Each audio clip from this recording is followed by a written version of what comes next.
All right, howdy, I'm Tandy. Welcome to the stream. Today we're going to be playing Boros Convoke in Standard, not Pioneer, as we're testing for the Standard RCQ season. This deck got a couple of new goodies from Murders at Karlov Manor, and so I think it's important that we test it out and see if this deck's the real deal. I've played one league so far with the strategy. I went 4-1. I think the deck is excellent, and now it's about figuring out how to make it the slimmest and most potent build possible without sacrificing late game prospects. And previous build, we were playing some more 3-drops like Sanguine Evangelist, other things that can kind of grind through an opponent that has like a lot of removal or sweepers. Instead, we've lowered the curve. We've tried to increase the consistency, and we've tried to max out on what I consider to be the best cards in the deck. So first and foremost, I want to say the mana base is the weak point of the strategy. Unlike the Pioneer version, we don't have Sacred Foundry or Inspiring Vantage. Instead, we're having to rely on some pretty lackluster dual lands in order to get us there. Battlefield Forge being the exception. It's a pain land, yes, but it taps for red or white on turn 1, which kind of makes the deck tick. Cavern of Souls, we have a ton of humans in the strategy, so Cavern of Souls actually on human helps us cast 8 of our 1-drops, our only 2-drop creature, and our 3 and 5-drop payoffs. And it also prevents them from being countered from things like Make Disappear, which can be great for against an opponent that is trying to use those counter spells to slow us down. I think traditional spot removal is pretty weak against a deck like this because we are kind of like a token strategy going super wide. Any removal spell that hits us is going to be more expensive usually than what we're paying for the creatures themselves, and so counter spells on Immodanes and Knight Errant are one of the ways they can really punish us by basically forfeiting our late game stuff. The way that we're playing the deck is very similar to the way that we're playing it in Pioneer, where our goal is essentially to get Knight Errant of Eos on the table as quickly as possible. We don't have as many nut draws because we don't have Venerated Luxodon, but I do think that the Gleeful Demolition into Knight Errant play on turn 2 is going to end the game more regularly in Standard than it is going to do in Pioneer, and it happens not as frequently, but it happens about half the same amount of time. We are a little light on artifact producers. We just have Epicure Novice Inspector, and so I've added Yoshin Frontliner as an additional artifact that can help convoke. It's also easy on the mana base because it's colorless, so we can lead with Mountain and play it, and then next turn we can play any other land and play anything else and not worry about it. It doesn't deal us damage, so we can Cavern of Souls early and play it too. Lots to like about Yoshin Frontliner. It obviously looks out of place because it's a relatively weak card, but in a deck like this, most of our cards are relatively weak by themselves. It's about assembly towards a plan, and our plan is to accumulate a large battlefield and then utilize our anthem effects like Immodanes and War Leaders to pay us off. The new cards in the deck, we are playing War Leader's Call. This is an exceptional anthem effect that allows us to do some burst damage after the fact. Playing this and then attacking, for like 5 or 6 to 10 damage is awesome. But then every creature we get onto the table after that is going to ping our opponent for an extra 1. I fully expect War Leader's Call to be a staple in Standard for as long as it remains in Standard, and as long as that there is an aggressive deck that floats around it. And with Novice Inspector and Gleeful Demolition both being printed semi-recently, we're going to have a decent number of artifacts to do just that. Epicure is going to rotate this year or whatever, but we do get a lot of token generators in Boros, and with Resolute Reinforcements, War Leader's Call is going to be around for a while. The other new card I think is going to really shine here is Case of the Gateway Express. This is, honestly, it looks like a throwaway card when you first read it, but the first part is just a magic card. 2 mana, deal damage to a creature equal to the number of creatures you control. That has been printed on a few magic cards, and that is basically just what this is. The other half of this is when you attack with 3 creatures, this turns into another anthem. And with token generators like Resolute Reinforcements and Gleeful Demolition, it's very easy to get enough raw creatures on the battlefield for Case of the Gateway Express to be essentially a sorcery speed removal spell that kills most things and then transforms into another one of those anthem effects like War Leader's Call. Pumping Toughness doesn't really matter in our deck, so the difference between a +1/+1 and a +1/+0 is minimal. The The sideboard, we're experimenting with some Thalia Gardens of Thraben. This is to help alleviate some pressure against the spell-based decks to play sweepers like Sunfall and the like. We got a couple Destroy Evils. This can come in against Archfiend of the Dross. A couple other large monsters like Shieldred running around. Lithomantic Barrage in high numbers. This is mostly for Rafine decks, but can be great against that blue-white Mentor deck that's been running around with Ledger Shredder. I think Ledger Shredder is a weak point for our deck. Torch the Tower, another cheap removal spell that can come in a number of matchups. It's a great answer to Deep Cavern Bat, which is one of our hardest cards to beat. And then lastly, we're trying out a brand new card, Case of the Crimson Pulse. For 3 mana, when it comes into play, you can discard a card.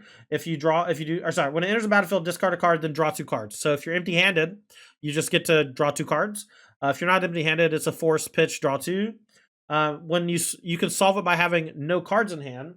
And if I'm not mistaken, if I play this as my last card with the first trigger on the stack, I think that to solve it just works. If it's your last card, don't quote me on that. I'm still new on the cases. I'm trying to figure them out myself. And then once it's solved, you just get to draw 3 cards a turn. You got to use them all, but that's fine. 3 cards a turn is crazy.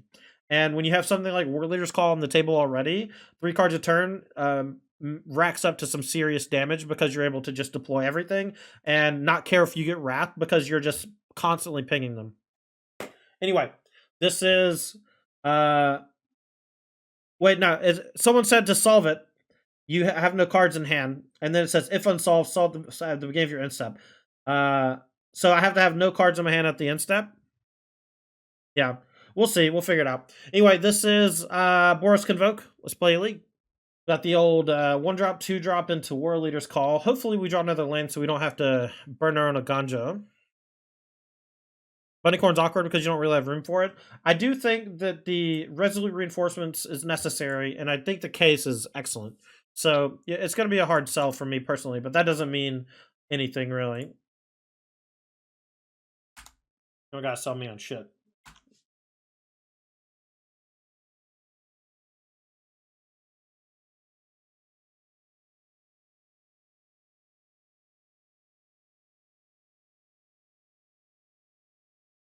I would do the land. Let's attack. I might upkeep the Resolute. Might sound weird or whatever. I just don't really want to run into Make Disappear or whatever.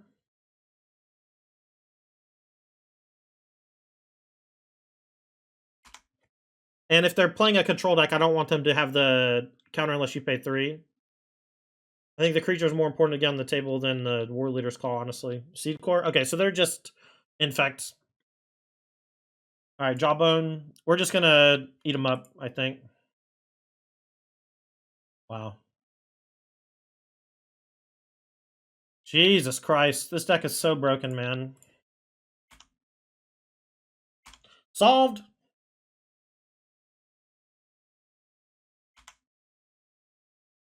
Format solved. The case. This is why I don't think we need in the festivities. I think we just run roughshod over the Infect decks. They can't really kill us like old Infect. Oh man, maybe I should have waited. Maybe I should have just War Leaders. The double strike was kind of scary though. I mean, here they're definitely taking Frontliner. It's the most unique of them, and it pumps. Okay. Oh, I guess because of the toughness.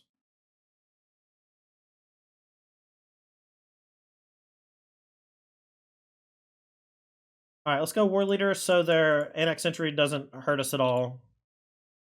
And then next turn the Gleeful will do some serious extra damage. We'll just pump any of our other creatures because they're just going to block one of the 3s and take 7 down to 9. I'm not going to play the Aganjo, obviously. Yeah, if the case is too good to clog the slot, we can't play Bunnycorn. But for matchups where they don't have creatures, maybe swapping case for Bunnycorn out makes sense. But I think Thalia might be better in those slots. This depends. Frank Carson says, hey Todd, your list is pretty similar to mine. I do believe that you have too many 3-drops, not enough 2-drops, but the strategy is powerful. I've already cut Sanguines, Frank. I've already moved away from it.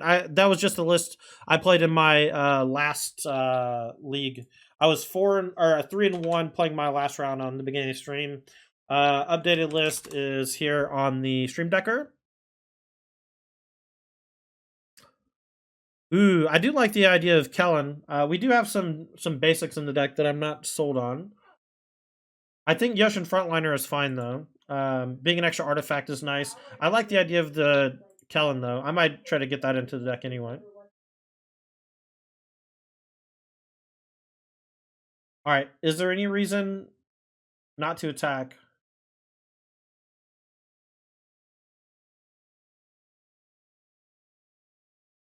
I guess we'll start with popping the clue token to put them to 6 to see if they have anything for it.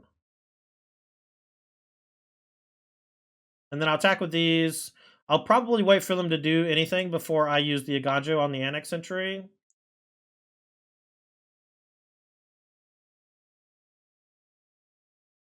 I'll pump the other one to keep them on their toes.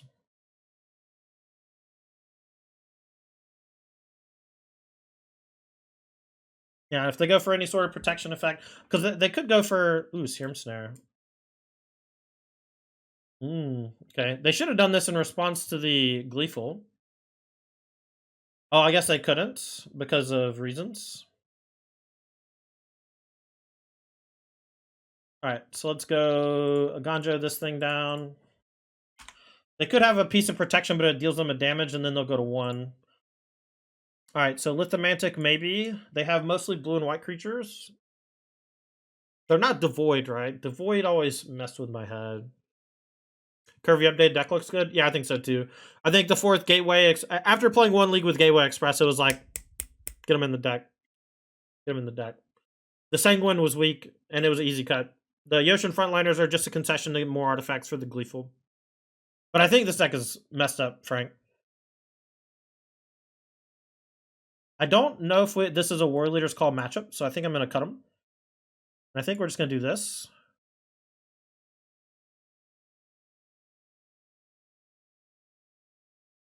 It doesn't kill the green guy, though.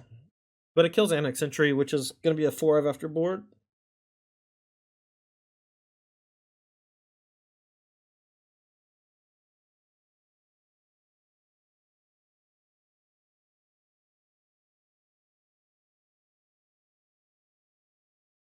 Dolly's probably messed up.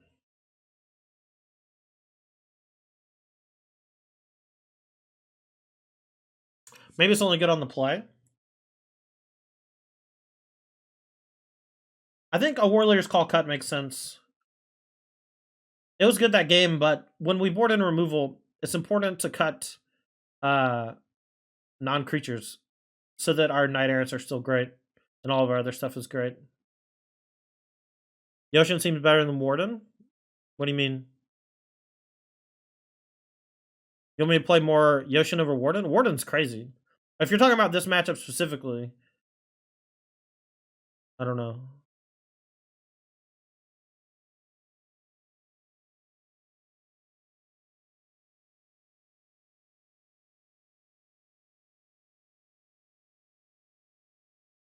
All right, I'm gonna bring in the Thalias.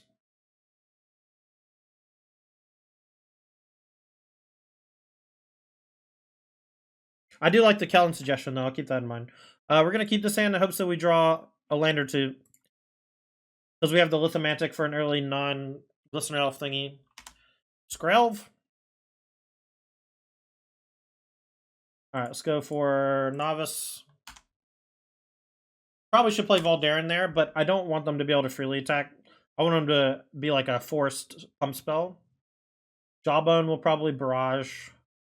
Land would be nice. If it's a white source, that makes this play awkward, which is something I definitely should have thought about more. All right, so let's go barrage Jawbone. Oh no, I messed up. Oh my god, I'm so stupid. I'm so stupid. I should have just targeted this. Oh, they let it go. All right. I'm just gonna say that that's a huge mistake that will not happen again. Huge mistake that's not gonna happen again. Opponent let it go even though they didn't have to. Hexproof still stops Lithomantic, even though it says not. Huge mistake. Never punished.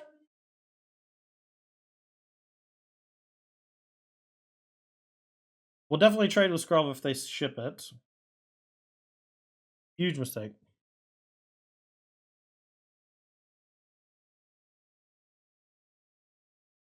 Alright, so we can't Knight Errant this turn, so we'll just go for Resolute instant speed. Maybe throw them off the scent. The creature heavy draws from them are often scarier than the creature light draws. In fact, in general, do be like that. Fading Hub this. Okay.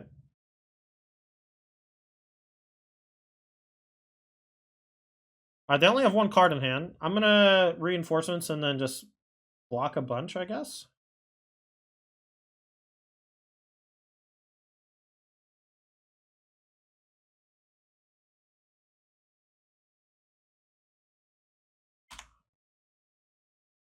See which one they target with Skrelv. I'll block the other one with everything. Or we'll just let them hit me. I'm guessing they'll target the Jawbone. But maybe they target the Rot Priest because otherwise they're just getting honked on.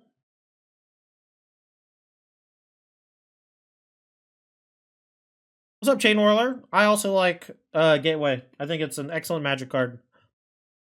I don't think it's too good. I think it's perfect power level, great design, and something I'm very excited to play with in the future.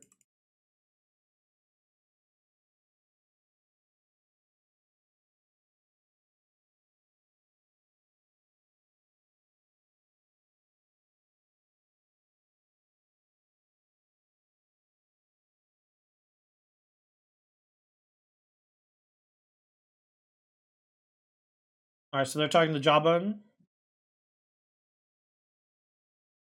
Alright, so this is hexproof from red, can be blocked by red creatures. Alright, so let's triple block this thing, I guess. We'll just take a bunch. But we're not that close to getting lethal, which is nice.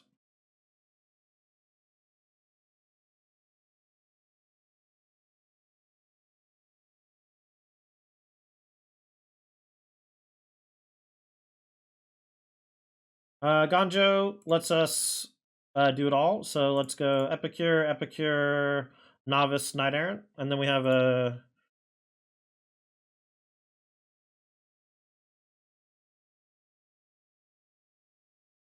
I guess I can die next turn? If I'm not careful? Maybe I can't. Well, if they're going to do this, then I'm not going to die.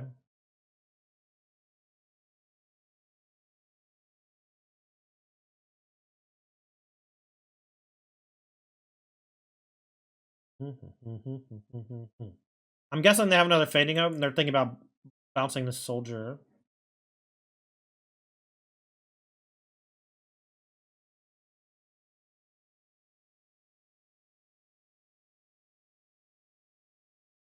At this juncture, I really wish I had targeted the Skrelv anyway. Right? This is fine. Soldier in hand. We can replay it for 0. Just kidding.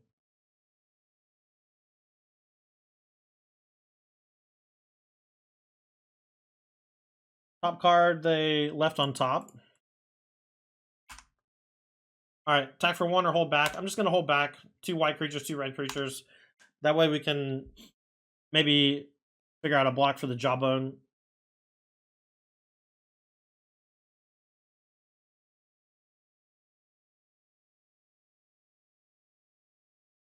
Let's go Knight Errant with 3.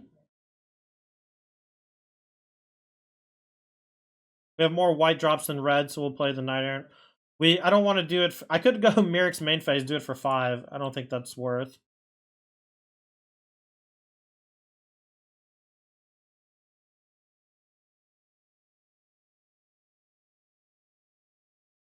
Top card is Novice Inspector. I'm gonna tap itself to put another counter on it. That way we can maybe go for lethal next turn with the Immodanes. I'm gonna put a Cavern on top of my deck to guarantee my Immodane resolves. That might sound weird or whatever, but they play counter spells after sideboard.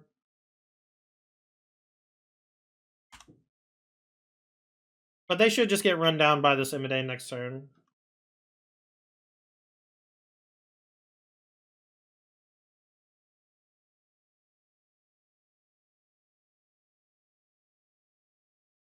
Oh yeah, Ojimon, that just means all the cards are great. Sideboarding is also a nightmare because the cards in the main deck are too good. And they're all like integral to the functionality of the archetype. The only cards after board I think you can really cut. So like after in most matchups, I think these 16 are uncuttable. The reinforcements I think you can maybe cut 2. The Gateway Express you can cut any number you want if your opponent has no creatures. War Leader's Call you can cut in high numbers against decks that like have a bunch of sweeper. I don't know. I don't know exactly when you would cut them, but I think you can. All right, chat. What's the sequence? So we go Cavern Human, Novice, and then turn 2 Merrick's Gleeful Knight Errant, and we can't play the Epicure. We can go Vampire. I think that's it. I think we just can't play the Epicure on 2, right? Am I stupid? I think that's fine. We have the turn 2 Knight Errant, but it's not for 5. It's only for 4, and I guess if we draw another human, we can do that. But the Merrick's has to be red for the Gleeful, and this can be whatever. And I think human just is more important in general. It's Sundown Enter's untapped on 3, but we can't play it tapped on 1 or 2 and invoke the Knight Errant. Opponent F6.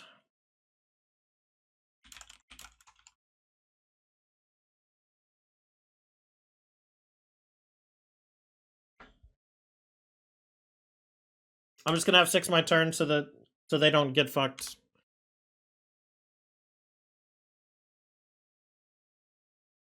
I want to play test. I know that I get an extra card or whatever. That's the punish.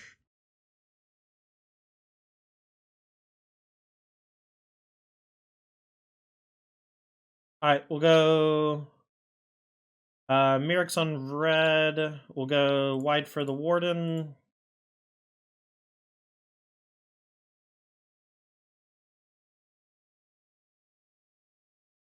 Red on this for Gleeful into Knight Errant. I mean, our hand's nuts anyway. It's not going to matter, but I'm not going to just like take a free win because my opponent didn't play a land.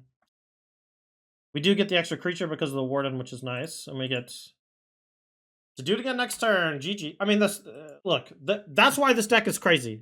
This is why this deck is crazy. Exactly this. Even if we didn't have Knight Errant, we were making like a 4/5 Warden next turn and scrying a couple.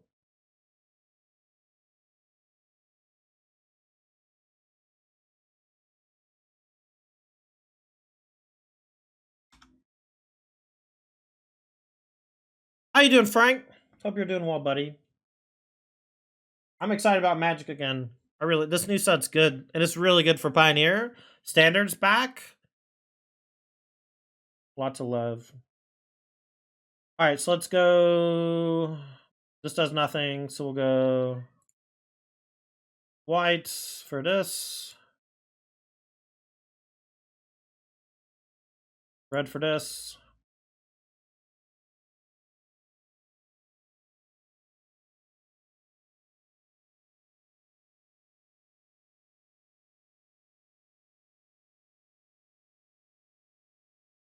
All right, so we can play another one. Is that good?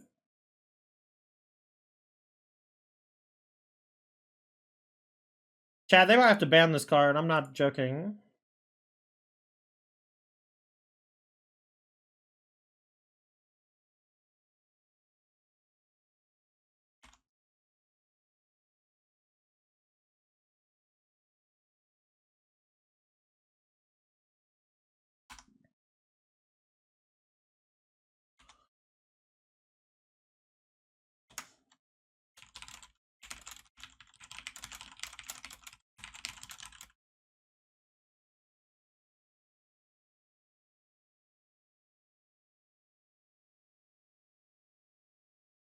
Yo, Addy, thanks for the new Prime sub. Welcome to the Todd Squad. Appreciate you. All right, so I think this is a matchup. It's like Rakdos mid or whatever. They're probably going to have a ton of sweepers after board. I'm going to try out Case. I want to keep the getaways. I think the War Leader's calls can just come out. Just because. Carcosa Coast, thank you so much for 39 months. Good old Boros Convoke, yeah. Let's do Destroy Evil and Case. We'll cut War Leader and one frontliner. I think War Leader's Call is an excellent game 1 card, but it's one of those cards that it's like win more in a lot of situations, and it doesn't like help you from behind. And most people's sideboard plans are going to compensate for it being in play, which usually just means stuff like Path of Peril, Brotherhood's End, the sweeper effects that just exist in the format that cost 3 and 4. And we just need ways to kind of juke the sweepers. And I think Wedding Announcement doesn't do it in the right way. Oh my god. Sub's going crazy. Thank you so much, King of the Loot Bugs.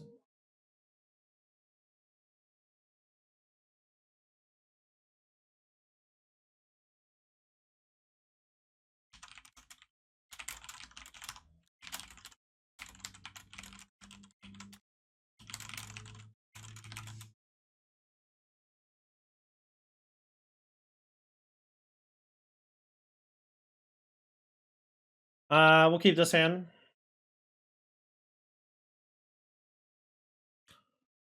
All right, thank you so much for the new subs, Addy and Lootbug, and thank you again for the 39 months, Coast Coast. Appreciate y'all. What do you think of Surge of Salvation on the sideboard? If there were more red sweepers, I think it'd be good. But there's not that many. Guess we'll start with Warden in case we draw another white drop, so we can attack for 2 with a buff. Otherwise, we'll just go Epicure buff. Last turn.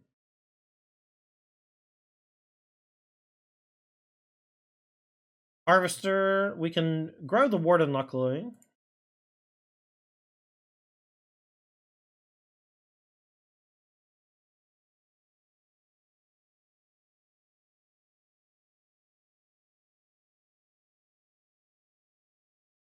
Updated state of standard, yeah. I think I did that yesterday, though. Warden number... Okay, I guess this is just free next turn. Either we do it with the case, or we do it with the Knight Errant. Depending on how our opponent interacts with us.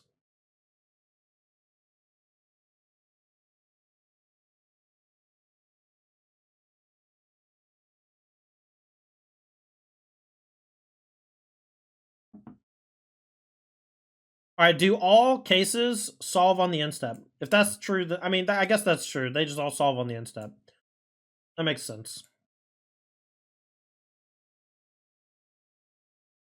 Yeah, they're just playing Rakdos mid. Case is basically just Wedding Announcement that is a different thing. Our deck is already a bunch of creatures and anthems, and so I'm basically just doing Curse to be different.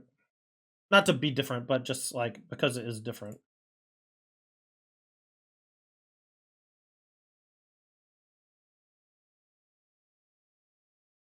All right, let's get Knight Errant down. We'll get it for X equals 3, so we don't get our 5, so we get everything else. Emanates Warden. Cool, cool.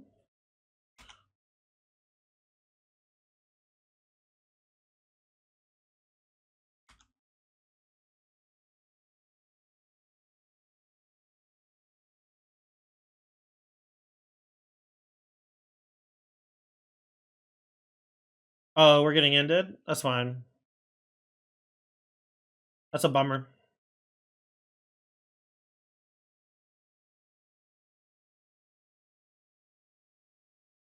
I was hoping I'd get to kill this thing. Was not expecting to get hit with the end there. Unfortunate.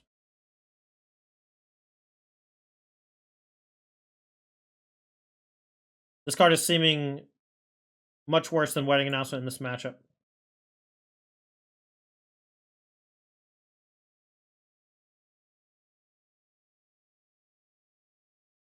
But that's why we test, right? Let's attack for 5.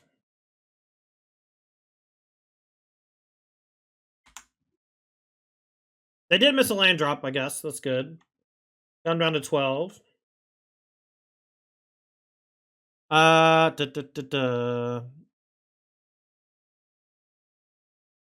thanks, Frank. Appreciate you. Yeah, I'm going to be writing about this deck. Within the next 7 days, I'll have a full sideboard guide for it. I don't think I'll be able to get it up before this weekend because I need to play more. You choose a creature, enchantment, or planeswalker card from it. The player discards that card. Okay, that's fine. You can have one of my 3 enchantments. I have 2 in the sideboard, Grooven, and I think that's where it's going to stay. Living and win. Whenever a new set comes out, that's all we do, baby. Hit that follow button if you ain't already. What's up, Taylor? Turnpike. Haven't heard that name in a while. How's it going, buddy?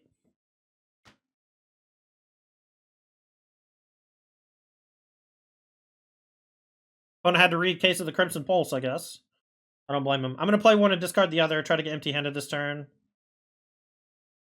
They get a lifelinker. Man. Creature of the Schism, huh?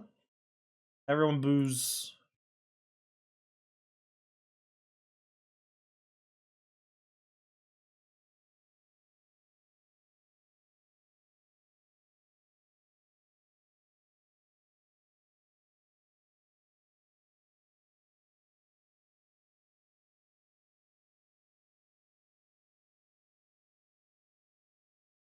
Alright, not going to be able to solve this turn, unfortunately. I will keep Destroy Evil on top. And I'm going to say go. I'm going to offer... I'm going to take this hit, but offer a trade with the Harvester and the Immodanes, probably. Next turn, I can go Destroy Evil plus Knight.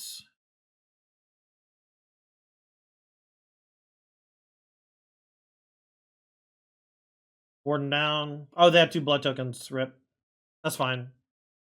I guess I'm not blocking at this point, but let's see what they have. We know we're drawing the blood, and we know we can go blood plus, or Destroy Evil plus Knight Errant. Maybe we choose not to find anything because of the case.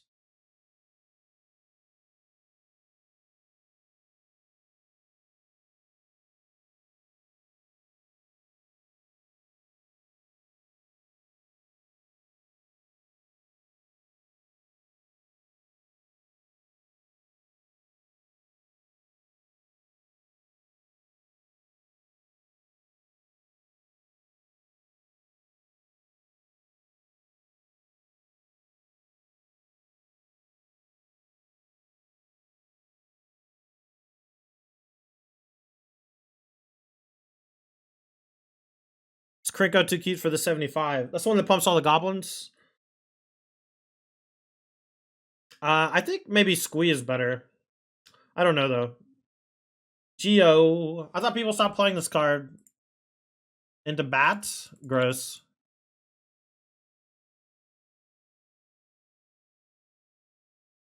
Gross. Alright, well, hopefully we get our case online now. We'll destroy the vamp. Alright, this is much worse than Wedding Announcement in this matchup. That's all I'm going to say. We'll figure it out, though. We have the same life total, so they can do both. Gross. Creature is maybe the most annoying card to play against in Standard. In, like, it's just always so good. Because it has 4 toughness, and has Death Touch.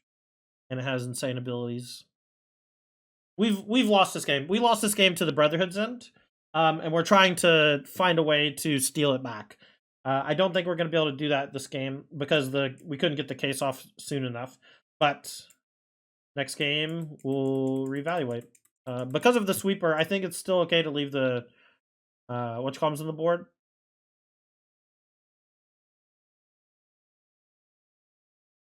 All right, let's just kill the Preacher, and then we'll go to end step for the case.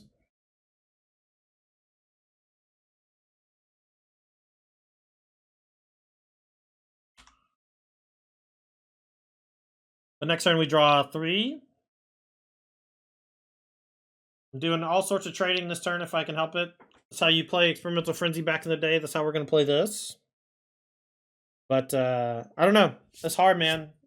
Maybe this card can't fit in the deck because of Knight Errant, because it's hard for us to actually get empty-handed with Knight Errant in our deck. But mostly it's just about board presence in this matchup, though. Deep Cavern Bat is just extremely good against us as well because we have very little card removal. Here's the Carnaman. This will probably lights out. Another Bat. Okay, maybe not lights out yet. Bat's kind of dog shit. We have a couple ways to kill this, but I think it's basically just one Destroy Evil for easy mode. And I think we're dead otherwise. We'll take the one from the Bat. We'll trade.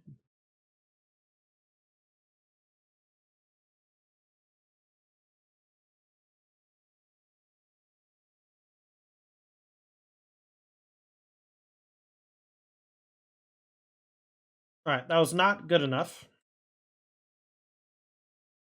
Guess we'll start with Blood Battlefield Forge.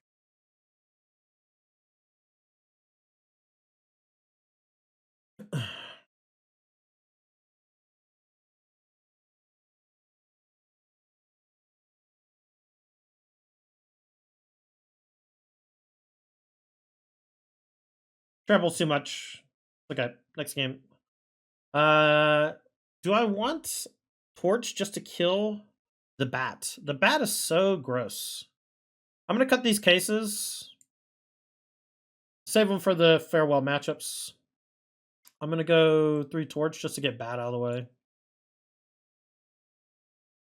Maybe bring in the Yoshin. Just bring in 2 Torch. I think that's fine. I still like the Destroy Evils. I think they're great. They're a bit worse against the Carnosaur Cascade build, but maybe on the play the case is great though. It looked pretty bad that game though, I'll be honest.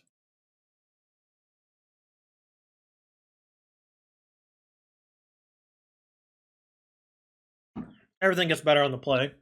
That's how it works.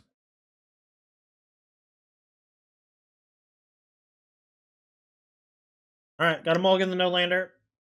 Oh, gross 1 lander. I kind of want to keep this one if I'm being honest. We'll just put back old, I guess Epicure. This, maybe we have to put back Resolute, because if we draw the land, we're probably playing Gleeful. I guess we can draw a white land. How are we winning this game?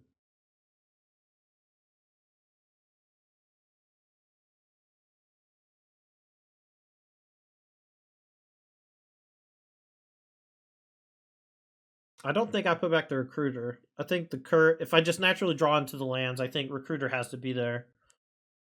I have to have like the 1, 2, 3 to really just crush them. Maybe it's Frontliner back. It's fine.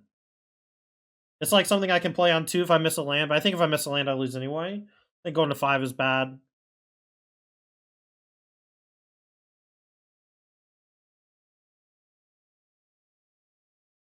Yeah, a little worse than 50-50 to draw land. Like, 35% or 40% or whatever.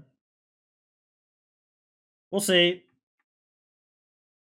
I think if I mull to 5, I'm less than that to win the game, so. Even with them going to 5. Maybe with them going to 5, I could have gone to 5 as well. Maybe I should put this back because we're both low resources. Why is chili so good? Because it's the only dish that white people put spices in. Plus, it's cooked low and slow.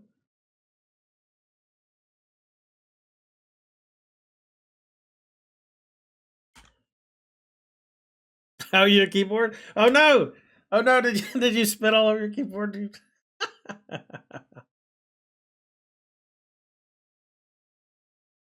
Well, that was a good draw.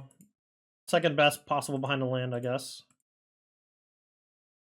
Taps a land. It's tapped, but it's a land. What are you gonna do?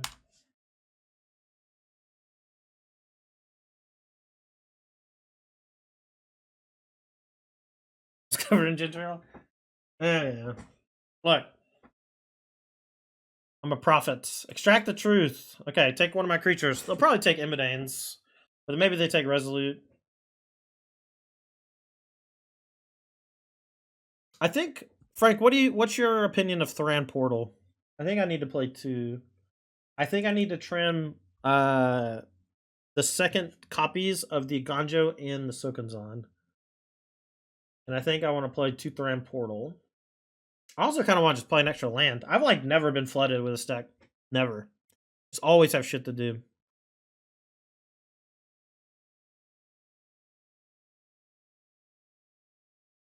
You don't think we need it? Alright, instead of attacking, I'm going to just put another counter on this to try to smooth our draw. We're missing out on 3 damage. It's okay, though.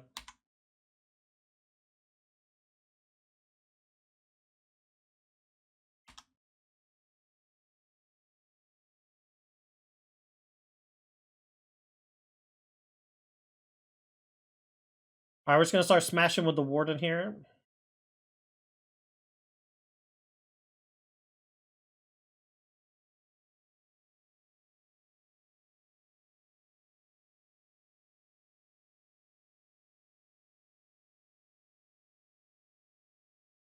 I'll crack the clue on instep probably.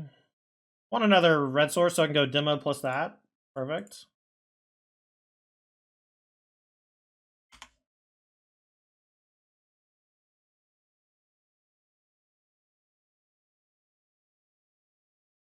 Deck's broken. I mean, we'll see.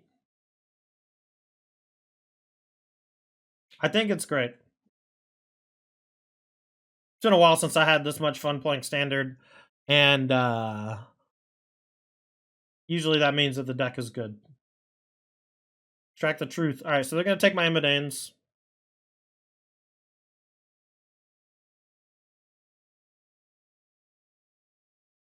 Will they get a token? I don't think I want to trade.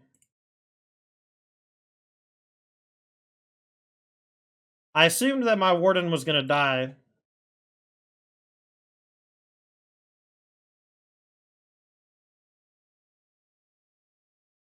I guess not.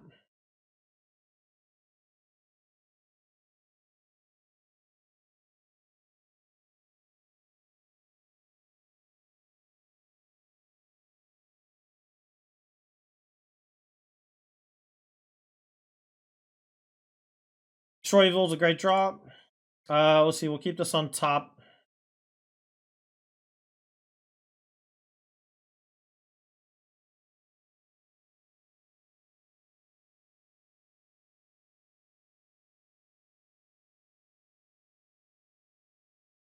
I'm gonna hold this. Actually, I should probably play the Sokunzan since I'm going to play Night Errant next turn, and I might.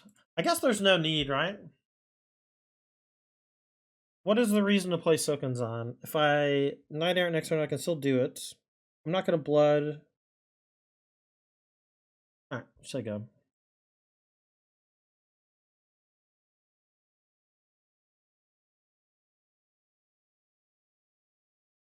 Well, maybe Ojimon, but that's just Magic Online. IRL people can't do that. Not anymore. It used to be that way when we were playing every week on the tour. But these days, people cannot possibly change their deck by enough cards to make it matter. This deck is so freaking ridiculous, man. And it takes essentially a style of archetype to beat it, I think, rather than any one particular card. Obviously, 3 mana sweepers, 4 mana sweepers, these are going to be tough. We have to just find ways around them.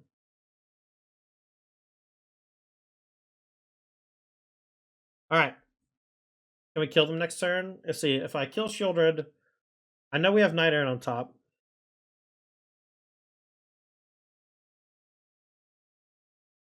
6 guaranteed.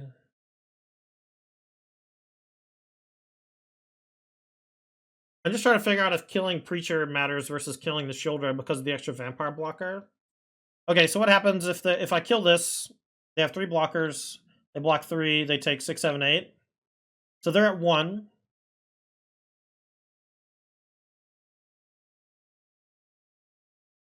So I think I just killed a Shieldred. The fact that it's a question makes, to me, just makes Preacher seem so strong.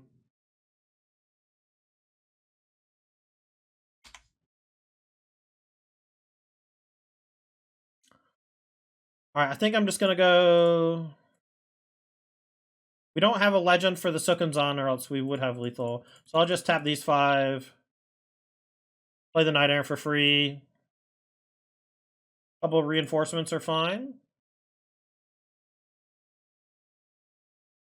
And then I'll just attack for 6 and then play double Resolute on the instep.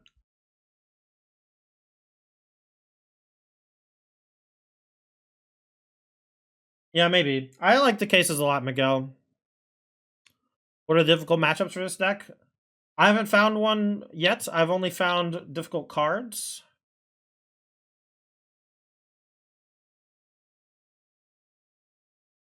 Okay, so they're Desperation Rummaging.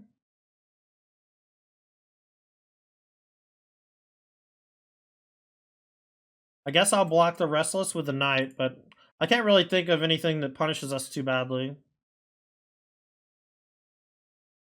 They're just so out of mana after doing it, you know?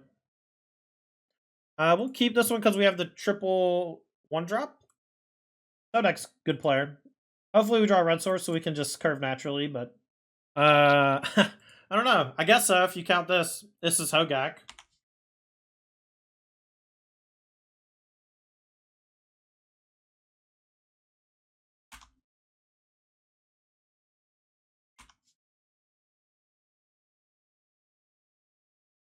My reputation's never been worse than. Uh-oh. Mirror's fun. This is the mirror all the time.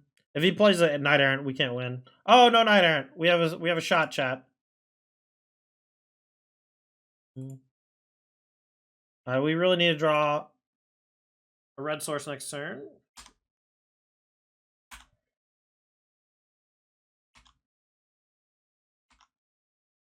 Yeah, playing we can just play 6 to 8 fast lands for free, basically. In order for them to trigger the case, they have to attack with at least one goblin. So I'll probably double block a Knight Errant. Or a Novice. I could have put 1 and 1.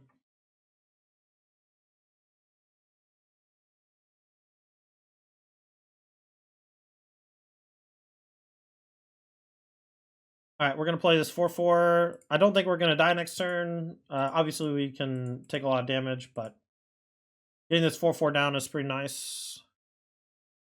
We're going to take a 1-drop in the Immodanes. We could just take double Immodanes.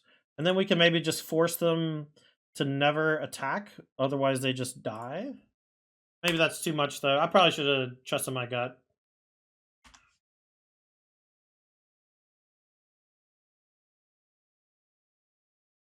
Another case. This is disgusting. We're going to take 8 down to 8. And then, or sorry, we're going to take 8 down to 10. I might play Immodanes and attack for 9, and then just hope that they don't have a... Oh, I guess never mind. It's going to flip, and they're going to be bigger next turn, so I can't do that.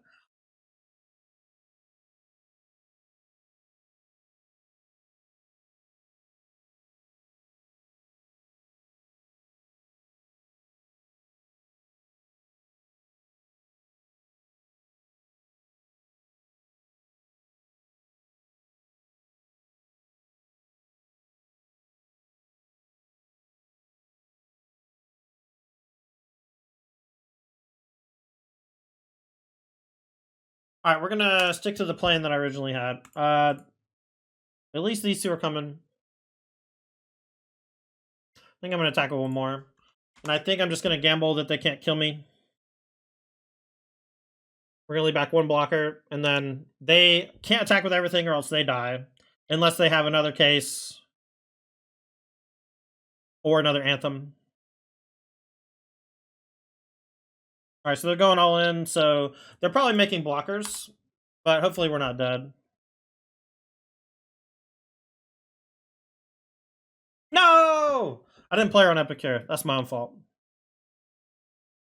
We had to gamble a little bit. We were too far behind. This is a matchup where maybe the In the Festivities are great, so maybe we should have them for this matchup. Because it does kill the Epicure Gleeful Resolute. I don't think I have any sideboard cards, though. We could board in some number of Lithomantic, actually, to help out with opposing wardens. I think this is a matchup where Immodane can come out. We'll just board in some Lithomantics.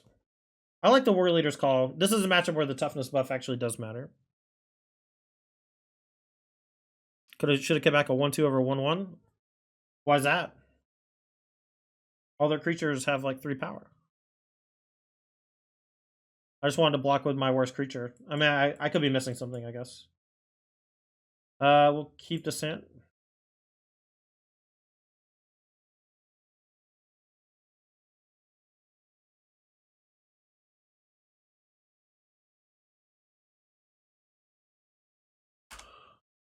Alright, we have one Yoshin Frontliner, which is going to fuel these 2 Gleefuls, and we just hope they don't have In the Festivities.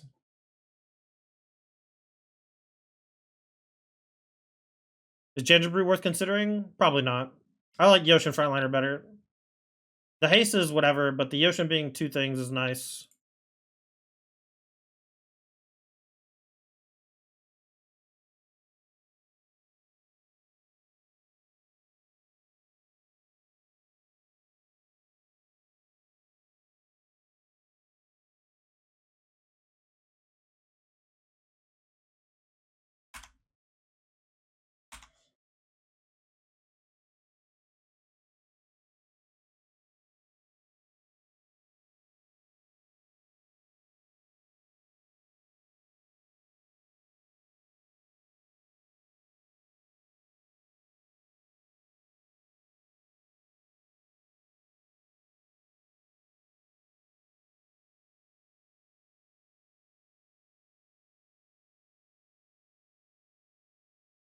All right, so the case of the Gateway Express here is going to obliterate this Warden.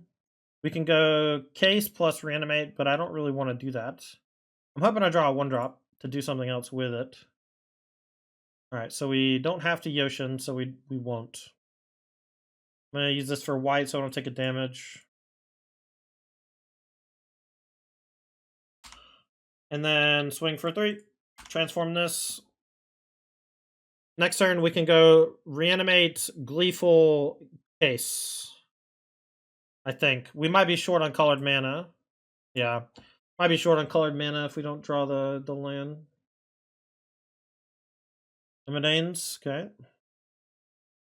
I'm definitely okay with this race. We'll take 7 down to 10. Case is great. Case is an exceptional card.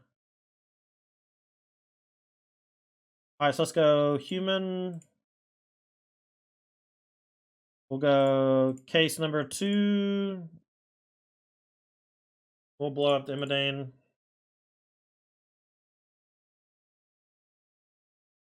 And then we'll surprise them with the Resolute reinforcements. And then they should be mostly dead next turn. We'll only play Resolute to block if we are seeing lethal or close to lethal. But Resolute plus the frontliner next turn attack should be enough with the double case.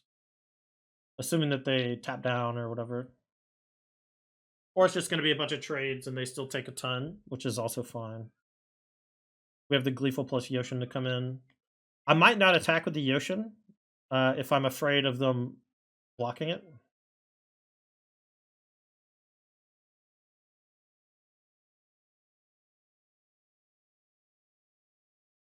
Bye, Jaeger. Here today, gone tomorrow. Alright, so they have 3 blockers. They'll take 3, 6. This is 9, 10. But they can block 1. So I just have to...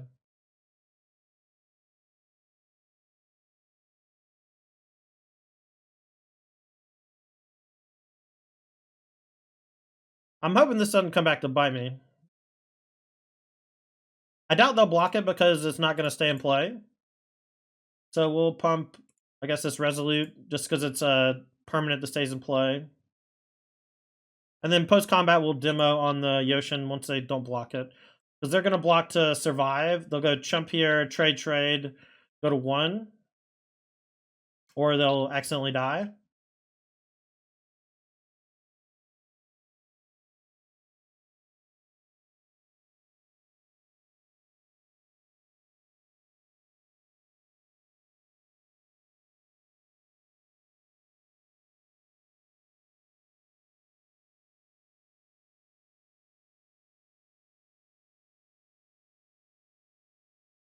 Yeah, wrong format parallel. That's why this deck's fucked up. We're playing standard.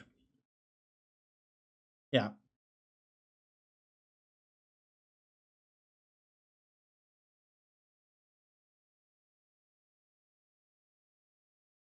gonna leave in a couple Immodanes to find off of the big boy. Not sure if it's right or not. This hand's very strong.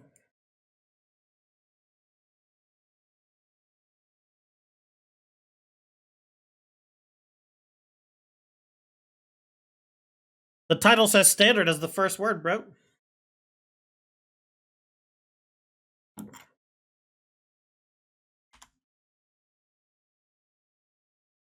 Alright, turn 1, Ganjo usually means weakness. We'll see if that's true. Don't need a Cavern here, so we'll just play Warden. Next turn we can go double 1-drop. Convoke attack. Convoke-ish attack.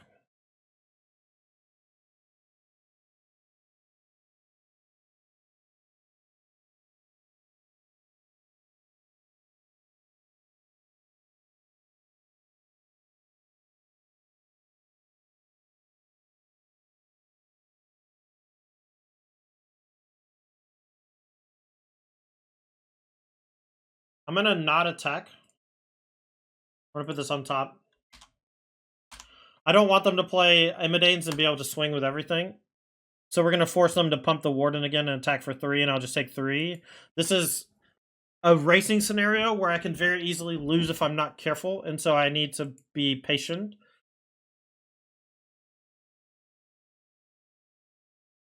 Yeah, here's call. So we're gonna take 5 and or 3. 5 plus eat a guy is way stronger for me, so I'm guessing they'll just pump Warden and pass maybe, or just attack for 3. So now we get to kill this though with the gateway and attack. So I think they're just dead. All right, so we go pump, top, pump, top. Case, kill the big guy, attack, easily win. And that's how it's done. And that's the game. Case of the Gateway Express. Maybe the best card in the deck, honestly. It's so strong. It's so much stronger than I originally thought.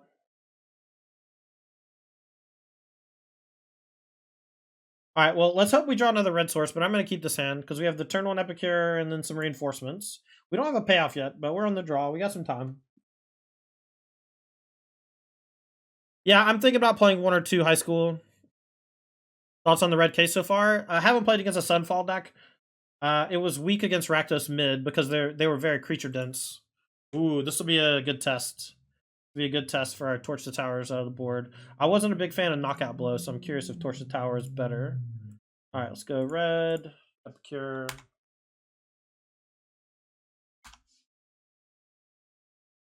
Was the white case have to do with mana? What do you mean?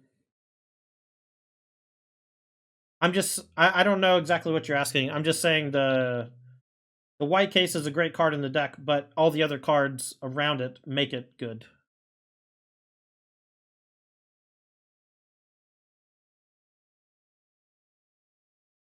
No blocks, taking my damage.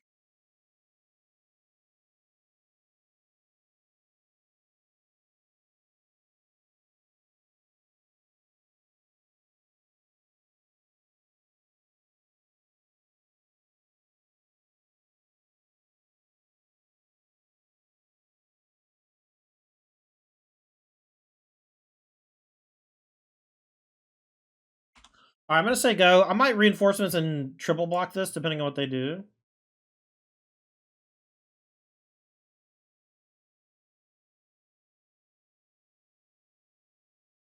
Oh yeah, I like the idea of Spell Pierce on the board if we can fit it. Alright. I thought they might tap out for a 3-drop and attack, so I'm just going to take the damage here, and I'll just play Reinforcements in step. So we're -1 damage, but if they played Squee or something, I wanted to be able to interact. But maybe if they played Squee, I was just going to interact with the Swiss Spear anyway, just double blocking it. Alright.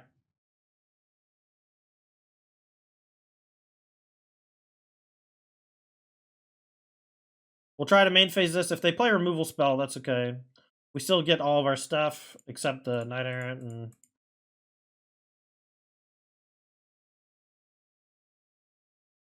It was a good draw. The Knight Errant. It always is. Couple novices. No decisions.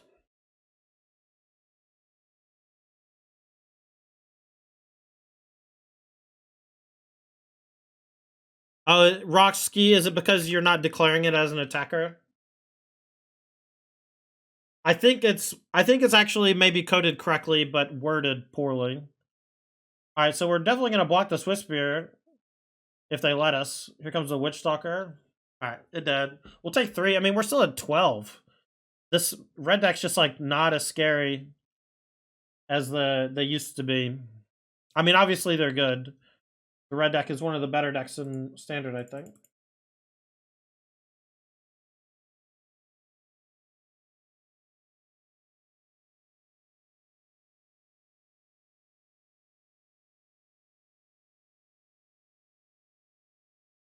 All right, I'm just going to use my mana efficiently. We're going to attack with these and then just play reinforcements. Maybe we blood, actually. Blood plus novice. Let's just resolute.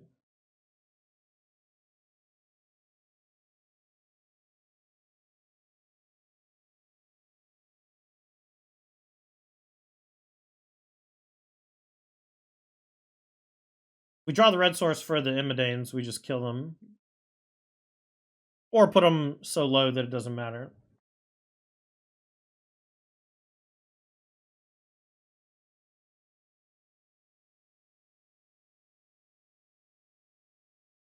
Well, high school teacher, we can't have it all, right? If you put every good card in the standard, things start to go south. All right, we'll double block the Swiss Spear. Take 3 down to 9. What up, Jaeger? Their 1/1s are not nearly as scary as ours, but I don't want to just be dead.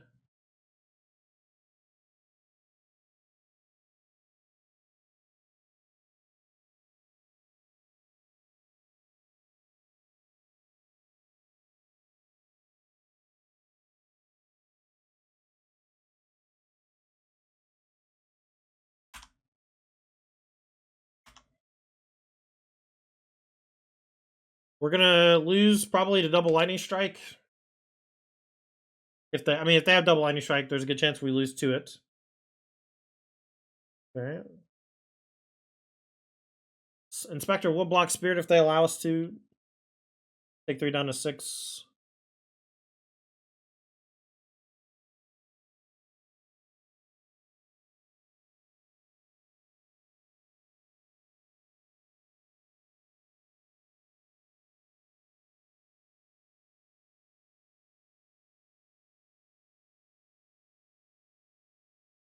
All right, take 3 down to 6. They could have removal spell. Okay, so they're gonna put us to 3. Another play with fire kills us. A lightning strike kills us. Maybe I should have blocked Swiss Spear.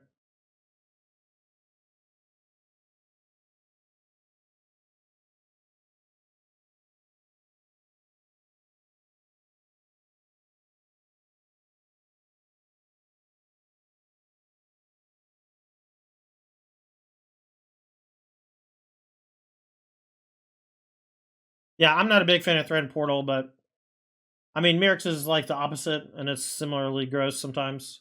All right, they kept one on top. I don't know, man. Red Source is lethal.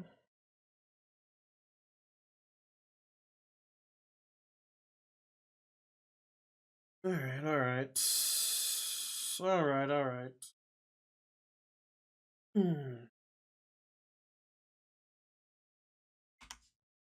Attack with most of my creatures. I'm gonna hold back like 2 things.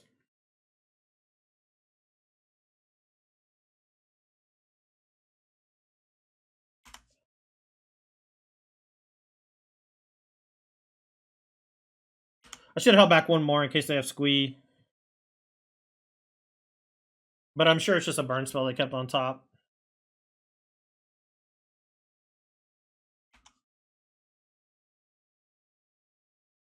It's frustrating to lose.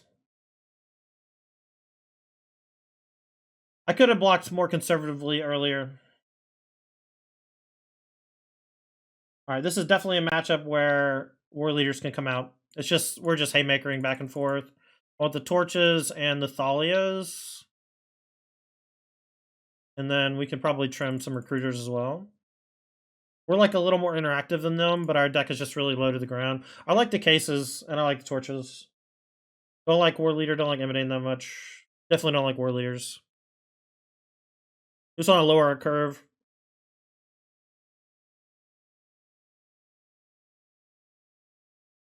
I think the turn where we double block the Swiss Spear, we might win if we block the 2 tokens instead.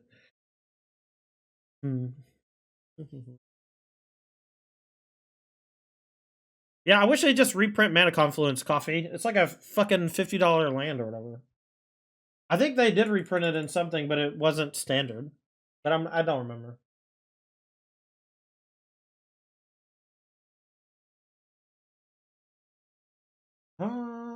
Be free tonight.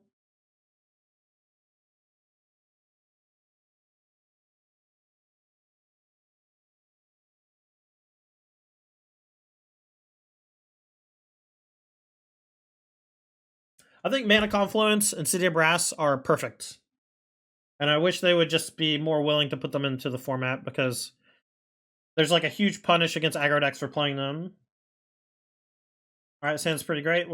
I'll put back a cavern. I'll keep the old school cavern.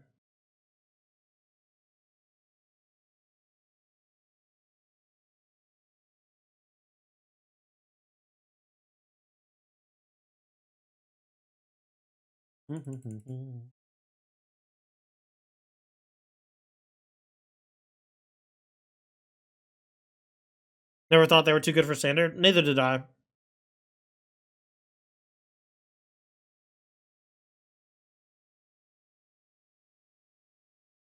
How's it work on Arena?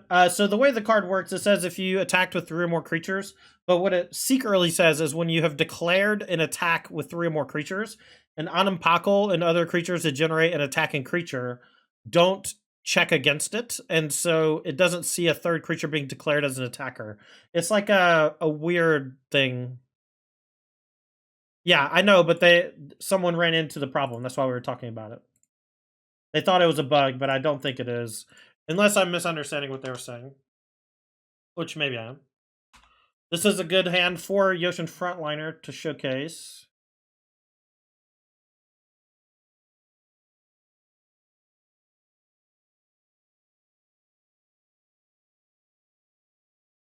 What are the odds they play a non-creature next turn?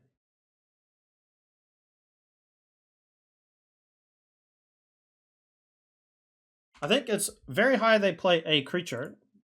And so I think I'm going to go Reinforcements. And if I draw a land, I'll go Torch Kick plus Thalia, something like that. Why does this Thalia look so weird? It's like a box.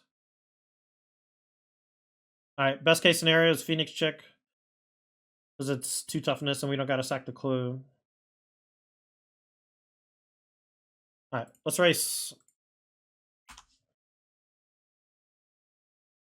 Land would be nice. Not definitely needed, but it would be nice.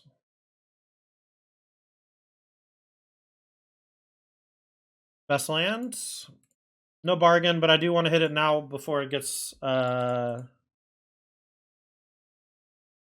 ability to kill itself, I guess. But I doubt they would, but... And now Thalia can block the Kamano, and so if they want to attack with the Kamano, they have to play a removal spell. And it's text. And that's why Thalia is so strong. It's not that it breaks your opponent's game plan. It's that it forces them to stumble on 3 and 4 a bunch. Felden? Yeah, I mean, feel free to attack for 1.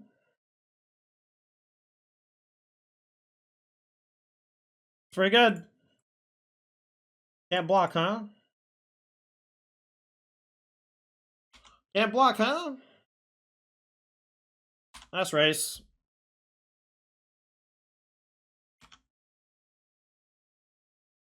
Case of the Gateway Express. Well, how do they attack with the Felden when I have a Thalia with first strike sitting in it? Oh, I guess I would probably just take it. You're probably right. Witchstalker can't be cast. Monstrous Rage can, though. It'll take 6. 3, 4, 5, 6, 7, 8, 9.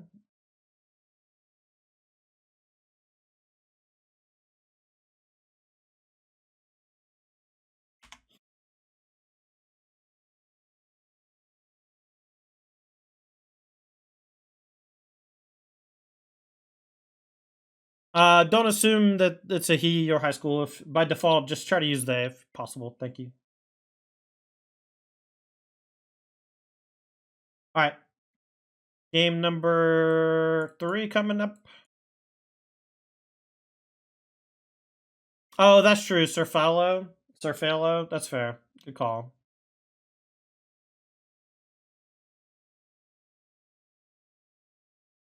I think it's still fine cyber plan. Torch look good there. Knockout Blow is a card that was in the lists earlier. I'm not sold that it's necessary.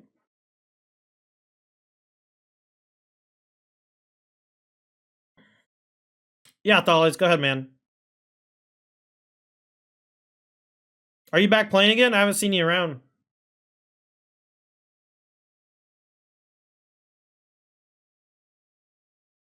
Alright, we gotta mulligan this one.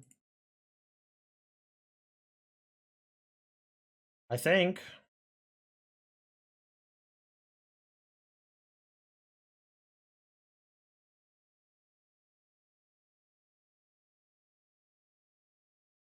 Alright, this hand is fine. We definitely want another cheap creature.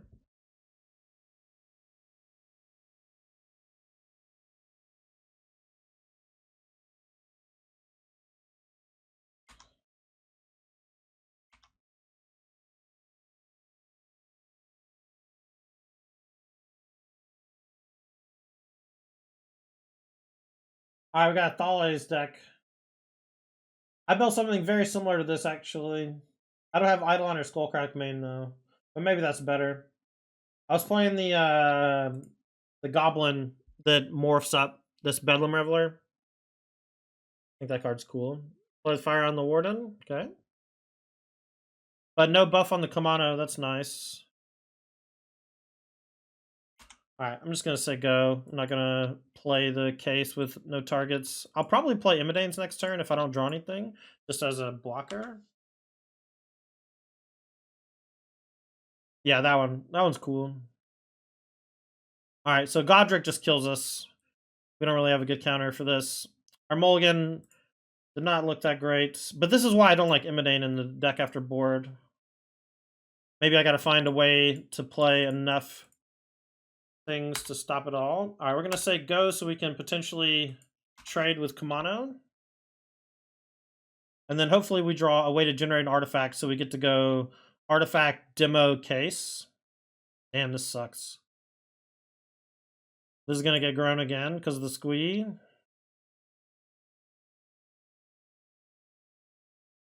Take 8, 9, down to 4. I'm dead. They had a good draw. We were on the draw. Game 1, we punted. We could have won the match if we didn't punt game 1. Maybe I go up to 4 Yoshin also. That's something we got to take a look at. All right, well, we don't have an untapped land on 2. But if we draw a land in 2 draws, we'll easily win, I think. And so because of that, I think I'm going to start with Novice. That way I get a guaranteed Scry 1 on the Warden. Because I assume that they're just going to play land and hold up removal. Alright, here's a bat. It's a little different. Maybe they'll take War Leaders since we have doubles of these.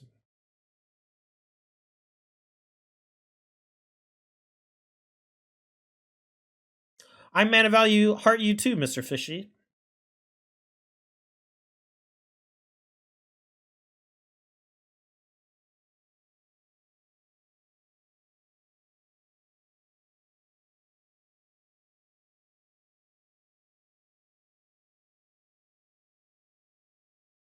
Like Yoshin frontliner. Alright, let's go Warden. Look for a land.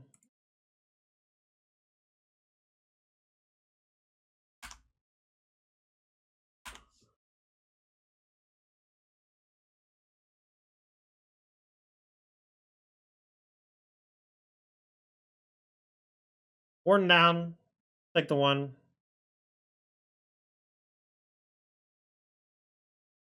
Demo's a cracked draw. We'll go ahead and play the Knight Errant. Need a land still, but it's got plenty of time and plenty of pressure.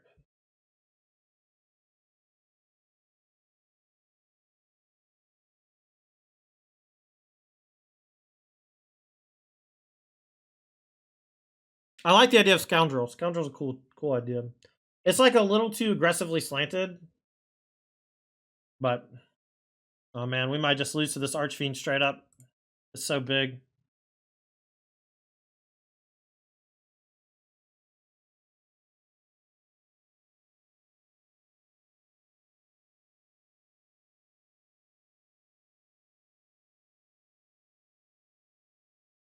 I wonder if we need another land. I'm like never flooding, screwing sometimes.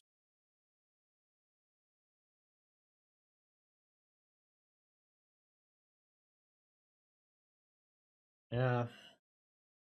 Maybe we just have to scry for a case with wardens.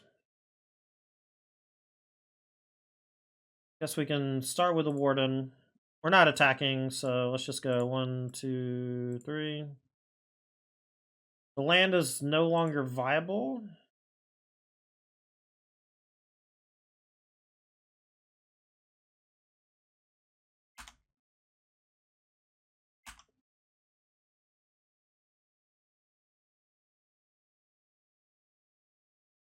Halo Hopper? Is that card legal?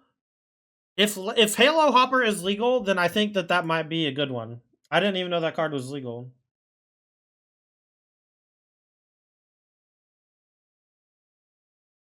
Yeah, I know what it does.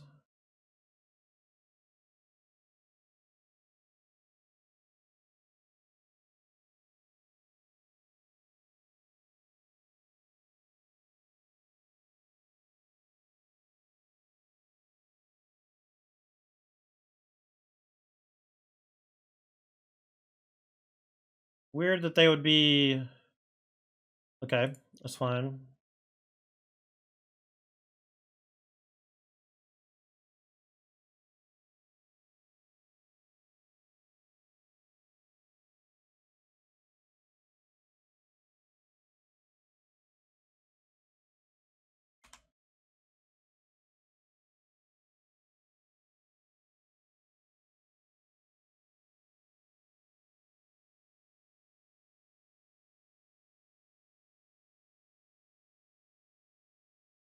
God damn. Archfiend is good, man. Hmm. All right. Destroy Evil coming in.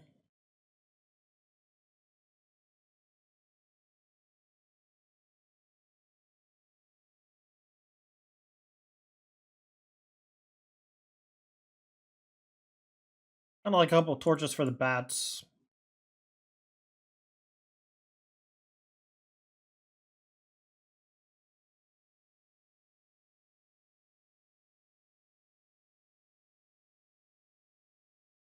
I don't know, man. I'm just not feeling the calls. I thought they'd be better. I mean, they're certainly good. I just don't know. They're definitely not better than like Imidane's Recruiter, right? Because it's a body that does basically the same thing.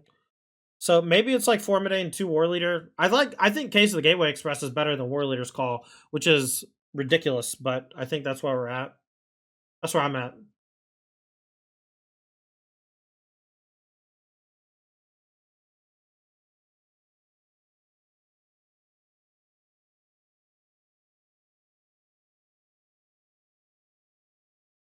Don't want to cut War Leader for Hopper? No, not straight up. War Leader's still good. It's just not like nuts. All right, we'll keep this one. This is a great opener. Turn on Epic Hero, turn 2 Novice Gleeful. If we draw the obviously if we draw the Knight Errant, we get to play it on 2, which is crazy. Yeah, I think 4 calls too many as well. Or maybe we just trim call like 2 call for 2 Thalia. Just not sure if Thalia main deck is even good. All right, so let's go Demo on the Blood. This is just for pressure and just hoping they don't have a sweeper on 3.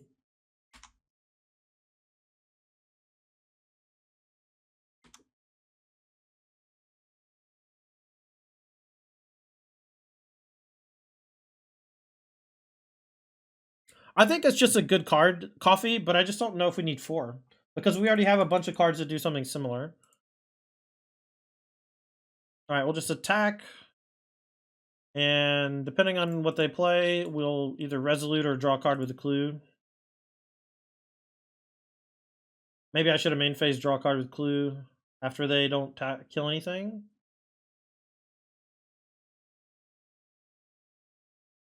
Alright. Expected.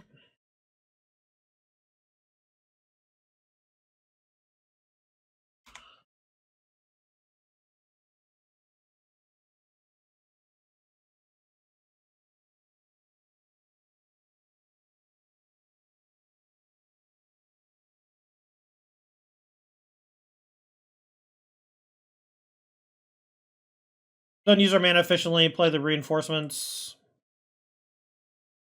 Alright, so if we recruit or attack, they eat this and they take 8. I think I just Warden.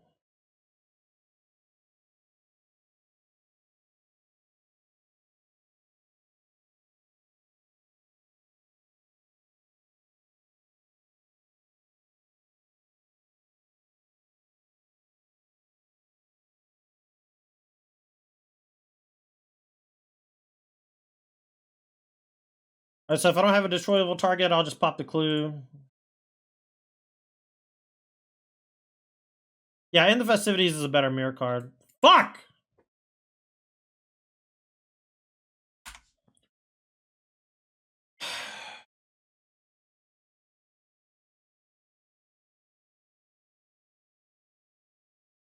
I don't even think In the Festivities is that good in the mirror. I should have just Immodanes. That was probably stupid.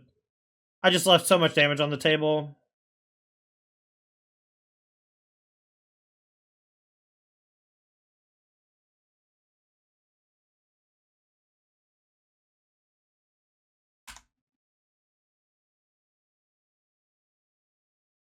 Oh, and they have the cut down as well. I guess I was only dealing them 6 instead of 8. Because they had cut down forever.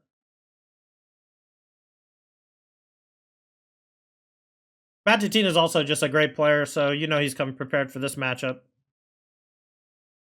Sentinels. Alright, I think we've basically lost at this point. I think maybe I board in all of the Torsa Towers here because it kills Bad and Glissa. It doesn't kill Sentinel and it doesn't kill the 2-4 though. That's the problem.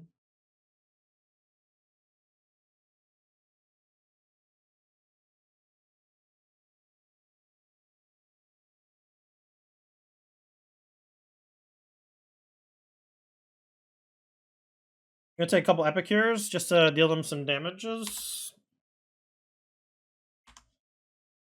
I don't think Warden will get the job done by itself. The Glissa attack is happening no matter what. If they have removal, they can attack with Sentinel as well.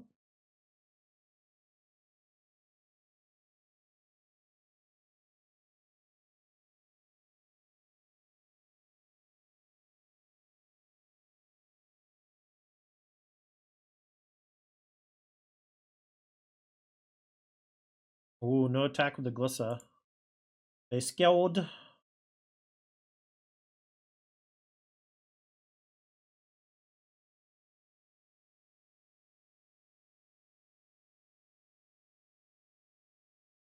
Booker mid-range crazy good. It is pretty good against the aggressive decks, yeah.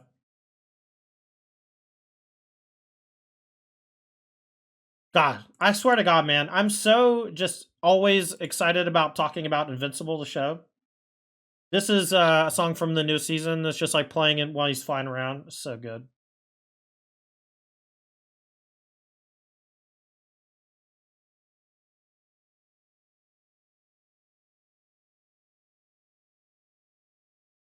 I'm gonna kill this preacher so they don't get a lifelinker.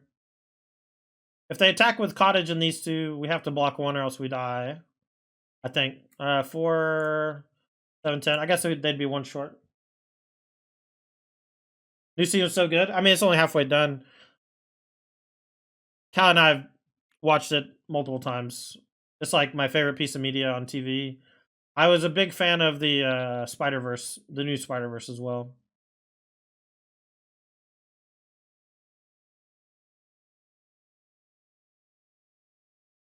Do we bring Crimson Pulse? Unfortunately not. I don't it doesn't do enough against like the creature dense stuff. It's mostly there for when our like Frenzy was never good against like Golgari mid-range back in the day, you know, because they're able to set up virtual card advantage by just like having sources in play. Like sources of blocking or damage or whatever. Sorry, I lost my train of thought. It's more so for decks that just like have no creatures but have like a lot of sweepers or whatever.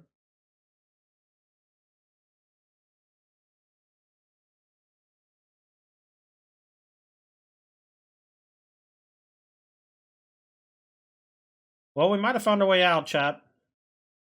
Night Aaron will do that sometimes.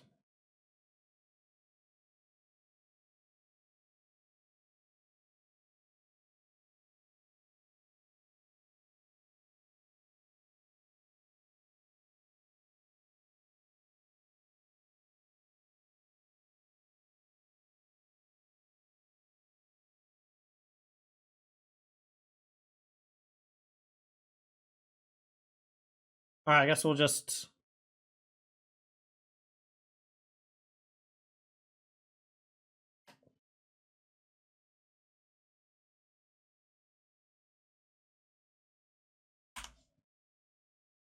there any universe where I don't block?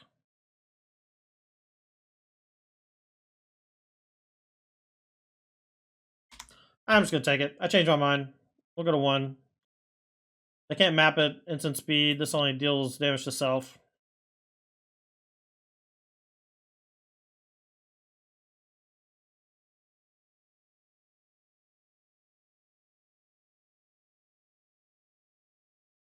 Alright, you win. Third path of peril. Whatever. You win.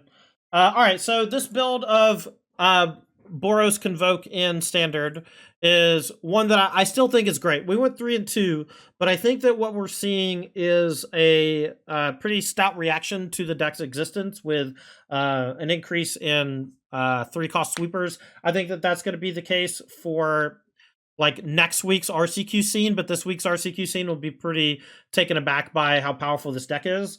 I think with a little tighter play, we might have been able to beat Batutina and the mono red player. I think if we block differently in game number 1, we might be able to win that one. It's mostly about finding the right numbers, and I think Case is a weird one because it takes some time to get going, where like Wedding Announcement, for example, doesn't. And while your opponent's able to essentially beat a Case of the Crimson Pulse by killing it, they can also beat a Case of the Crimson Pulse by attacking you, right? And we tried bringing it in against one of our mid-range opponents earlier, and it just wasn't good enough because we weren't progressing the board, and it took a little too long to get online. And whereas Wedding Announcement is kind of like the same thing, except it just doesn't take time to get online. So initial thoughts are these are going to go back to being Wedding Announcements. I'm cutting at least 1 War Leader's Call. It might be 2. I'm going to try to get a 3rd, maybe 4th Yoshin Frontliner in, and it might be 2 War Leaders Call for 2 Yoshin Frontliner, and I may cut a Case of the Gateway Express for another land. And then the sideboard, maybe we want some number of deal 1 to everything in the festivities for the mirror matches because of how strong it is against Gleeful Demolition. But I think I have too many Anthem effects with Getaway and Immodanes, and I think Immodanes is too important because of Knight Errant. So I'd probably look at playing 2 or 3 War Leader instead of 4. 4 Case of the Gateway is definitely solid, but I'm still not sold on 3 versus 4, but I think 3 is 100%.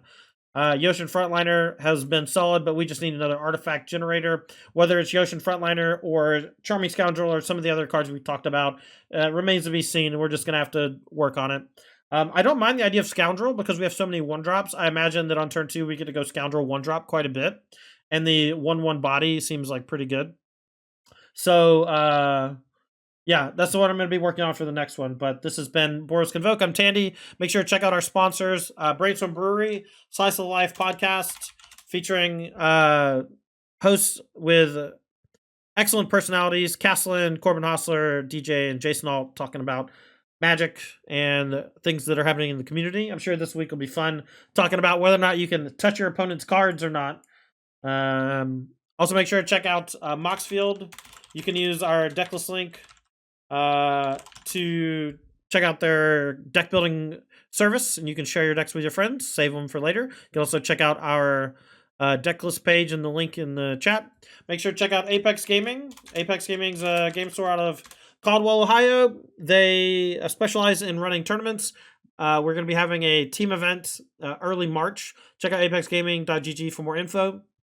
Lastly, big shout out to our brand new sponsor, Games and Comics Paradise. That's Games and Comics Paradise out of Fairfax, Virginia. They're an excellent game store that has a big presence in the singles market. So make sure to check out gcparadise.com, and you can find singles from Yu-Gi-Oh!, Magic the Gathering, Lorcana, and Pokemon. And you can check out their tournament series on their calendar page, which is also linked in the chat. Thank you so much for hanging out. I'm Tandy. I write articles on my Patreon. I play Magic. That's what I do. Thanks for hanging. We'll see you next time. All right, so we'll go Cavern on Human, and we'll probably save the Mirrors for the case, but we don't even have to anymore. That's good. So we'll just go Human so we don't have to take damage, and I'm going to play Warden first so that we get an extra point of damage if we find another way to turn on the ability. Sometimes you wait to play this on turn 2 to activate, so that you get a Scribe before they can kill it with a removal spell. But I think because my hand is decently set up here, I don't have to. All right, so in case I draw the War Leader's Call. I'm going to play the Battlefield Forge over the Myrics. And we're going to play Novice Inspector for white. And we're going to play Epicure. And then if they ever play a creature, we just have this awesome Case of the Gateway Express to really punish them. And now I know they don't even have a removal spell because they would have done it in response to this thing. Or to this, to the... I don't know if I want the Resolute. I guess it's fine. But I think I just want a buff effect, so I think I'm going to bottom it. I don't think it's a bad card there because they're not killing the Warden this turn. But I don't think that the Warden needs more help. And I think I just want something like War Leader's Call, Knight Errant of Eos.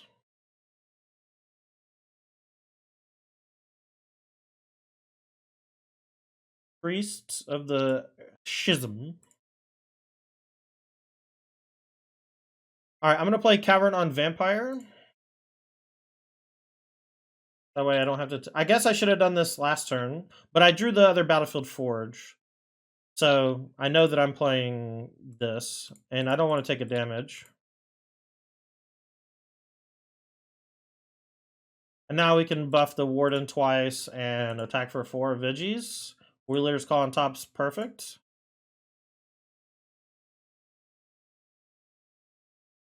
And this is every game, though. This is every game with this deck. It's just all 1-drops. Warden of the Inner Sky is absolutely ridiculous. Case of the Gateway Express is similarly strong.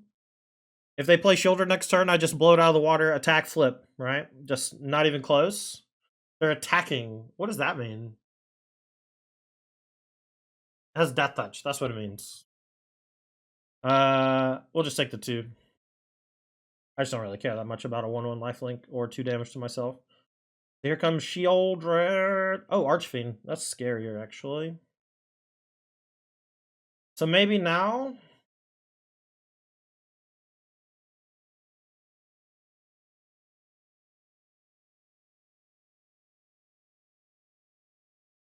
I guess the Sanguine Evangelist pumps everything too.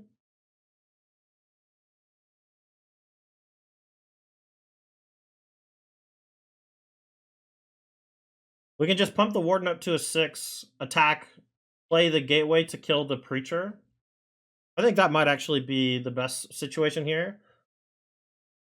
Although we can't flip the Gateway if we do that. Maybe we War Leader's Call, pump this once, attack with everybody. I think that's probably best. Alright, so let's go Myrics so we don't have to take a damage.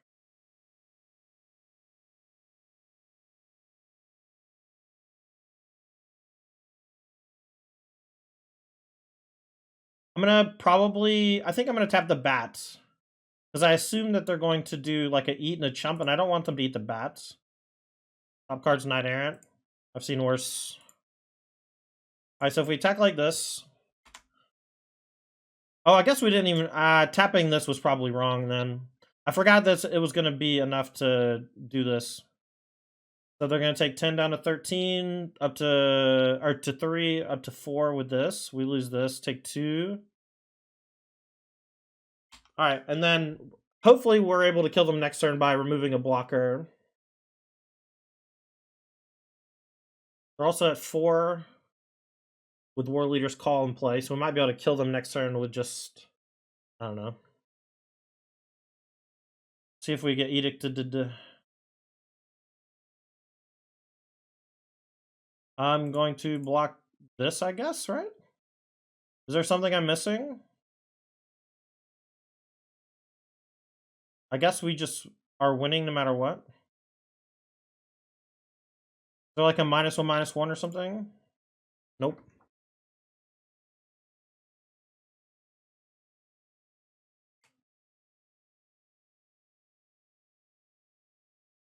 That's a pretty good game 1 for us. Alright, so Destroy Evil for their larger things. Wedding Announcement, all seem fine. D6. Lantern Flare is a card that I've been relatively unimpressed with, and I think I'm just going to cut it. This is a matchup where it should be okay, though. Sanguine Evangelist also, like, they're just going to be hitting us with a ton of spot removal and sweepers, and so we need to play like they are becoming a control deck. And I think in order to do that, we have to trim some of our things that go wide, like our War Leader's Call. I think our Sanguine Evangelist probably needs to come out for curve purposes because we're just playing Wedding instead. I don't like cutting the War Leader's Call because it's new, but I know that the deck needs all these 1s and 2s to punch through. Oh, and Recruiter actually might be worse than War Leader's Call, but I like the ability to make stuff. I'm not 100% the way you want Destroy Evil. I'm going to bring in 3 Wedding instead of 4 because I don't think I'm going to have 4 in the final build anyway. And I don't really know what to trim.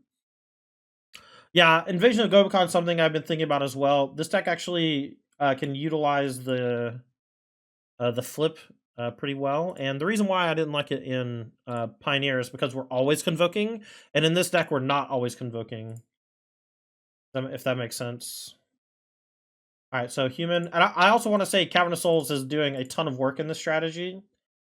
Again, we're going to go for... I guess this time we go for Novice Inspector because we're unlikely to be able to attack on turn number 2. And it's likely that they have removal.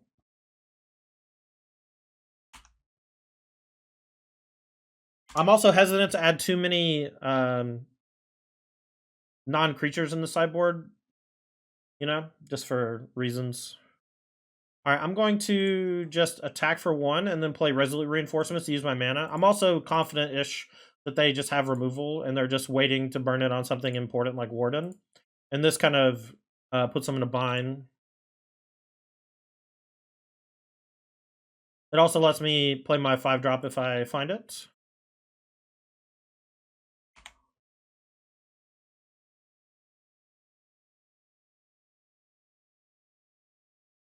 I think I'm going to draw a card over... Or maybe we play Warden to like force them to interact. Keep the land on top because we got all 3s. The Glissa luckily doesn't destroy artifacts, only enchantments, but if they attack with it, we have a good attack next turn with land Immodanes or War Leaders. Yeah, maybe I should just wait until I can make it a 5, or over 5. Maybe that's the mistake. They probably have another removal spell here. Maybe I should have held back this to chump block to prevent this, exactly.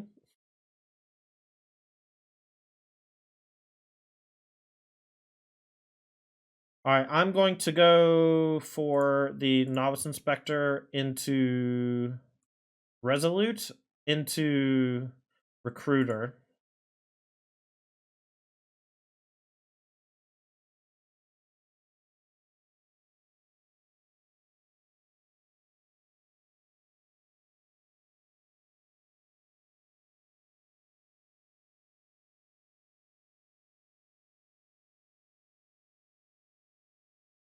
I might just let him hit. I'm just going to be punching a lot of damage next 2 turns. Maybe I should have just played Wedding instead. I thought that they might have a Disenchant, Tear Asunder, or something similar. Whenever that's the case, you just got to try to strangle their mana. You just got to block Glissa. I mean, I am using a guy to block Glissa, but I'm not playing the War Leader's Call because I thought that they have Disenchant, which I'm still somewhat confident they have.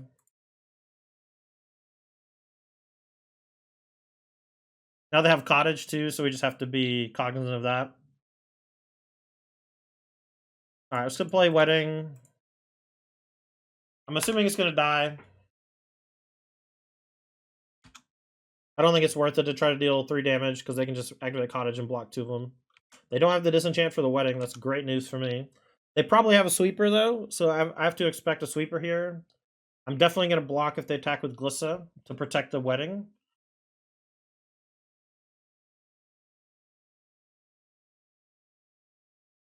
This is a 4/4. I think if I attack with everything and they move to block with the Cottage, I can destroy evil.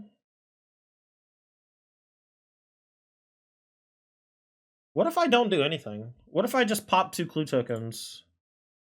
I know that sounds extremely conservative, but I'm not doing that much damage, and they're not casting anything.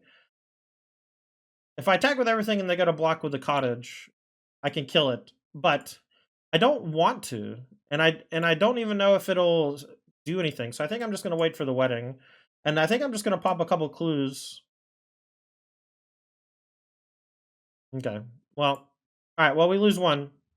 That's okay. I was just waiting for them to tap out. And I feel like they're just trapping me with something.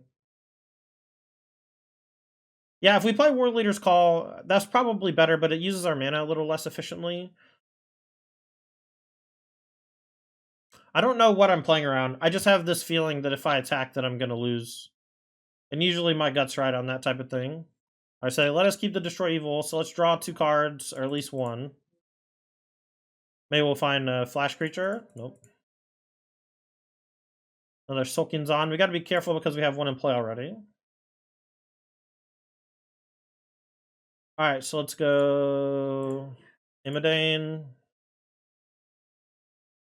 And then if they activate the Cottage, we'll blow it up with the Destroy Evil. Otherwise, we're just going to swing with everybody.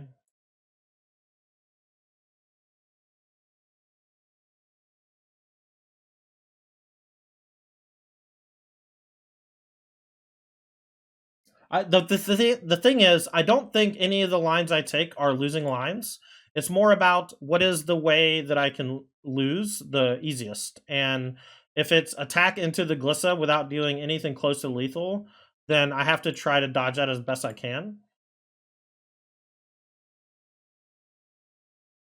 All right, so they're going to take 10 down to 6. Now they're going to block. We get the War Leader's Call. We also get to draw a card. It transforms, but it's going to get killed by the Glissa more than likely. War Leader's Call, if they attack, the War Leader's Call should be close to lethal. Imidane should be lethal. We have a Destroy Evil to kill a blocker.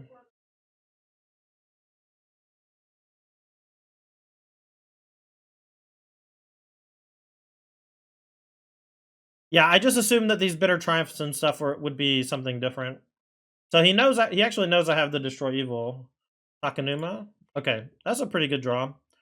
But all it is going to do is bats, and then Imidane's is Force Chump. And Imidane's plus Warden is lethal. So I guess they can take the Imidane, and then we can go War Leaders plus Warden. Alright, so let's go white, War Leader, Warden. This will deal them damage as well, so they go to 8, and now they're forced to block. And I think I'm going to hold the Mirrex in case I need a colored mana source next turn. And we're not in lethal range either, so I think we're doing alright.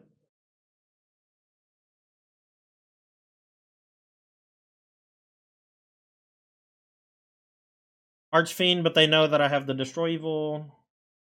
We'll block. I don't want them to get a free kill on the War Leaders. We'll take 2, but they're dead on board. Alright, GG, 4-1.